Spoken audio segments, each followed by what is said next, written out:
Williams is the 11th recipient of the annual Jack Benny Award at UCLA, following a list of comedy greats such as Rodney Dangerfield, Chevy Chase, and Johnny Carson. Williams was quite honored. Before we go on, I thank you for this incredible award. It's just so cheap. Thank you. I mean, that's all of maybe $5, $10 there. Well, Mr. Benny, what are you going to do now? It's a very special thing for me to be here in UCLA. I used to wander around here and have people go, "What are you doing here?" For 45 minutes, Williams improvised, taking questions from students in the audience. Well, I see the Democratic Party needs a front runner, so are you interested? Oh, God. Yes, join the ranks of the incredible candidates with no personalities. Mr. Potato Candidate, switch the features, they look the same. And on Jim and Tammy Baker.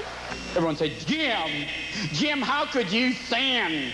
Look at Tammy and you have maybe a clue. And adding his touch to a ripped pair of jeans. All right, here we go. We'll just sign down here going, "I had nothing to do with this." You should never put your... Thank you. And don't pull those pins or your head will explode. Thank you. A hit with the crowd and certainly deserving of the Jack Benny Award. Williams says he's not that familiar with Benny's work, but plans to keep the award anyway. At UCLA, Linda Edwards,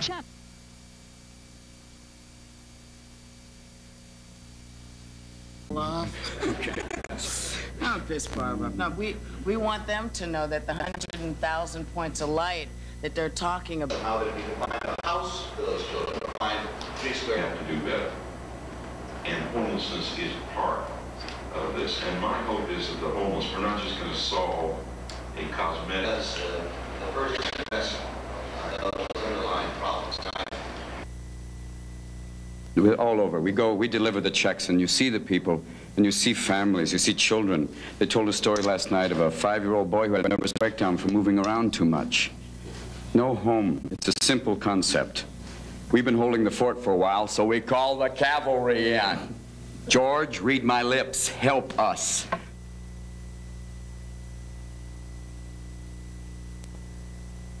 Ramon. There you go. Still on that mic. Andy, say hi. Julio. I got Julio. Julio. Had other versions of that. We tried different things. There was things that were much more out there.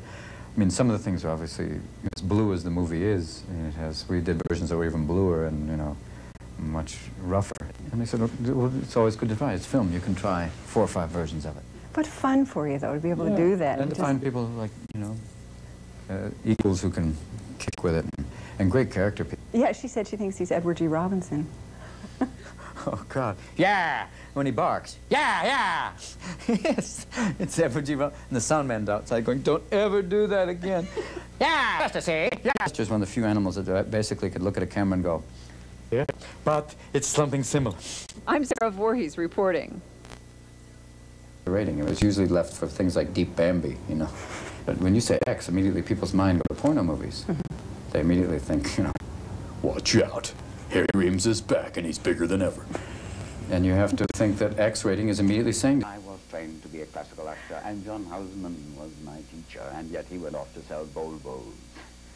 And then if you look at Paul Newman, 9 times nominated now, salad oil.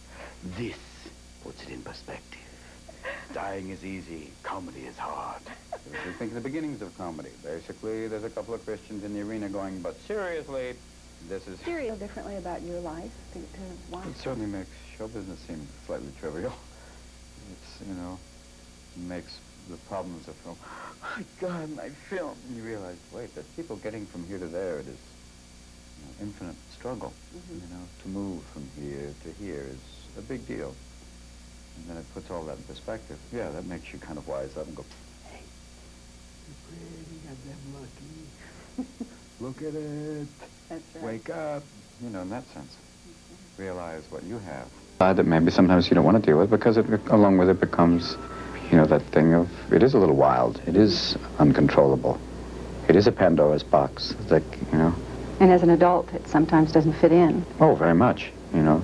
To wear a coat like this to an executive meeting would be, thank you, Walt. Own mother with giving him his comic tendencies. It was because of, you know, her performing or kind of, you know, joking, playing, seeing that and making a connection and performing for her. I mean, that was like, I think that was the kind of the roots of it, if anything, because she's very funny.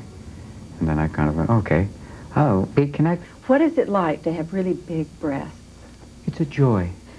And you can, if you call this number, Fun Bag, 1-800, big breath, 2 big airbags of bliss. After the collision, breasts that could breastfeed a nation, dear, sweet woman, with the milk of human kindness in massive abundance. That's what I'm saying. And don't be afraid if you don't have big breasts. You don't want all of that. And if you run, you don't want that. And these poor women who are putting these implants, you know, in more than implants, in trees, you know, genetically altering yourself because you are a breast, you know, and then there's people having breast reductions, you know, which sounds like a sale. Breasts that Huge, Daddy. Don't be afraid. What, you already got stock?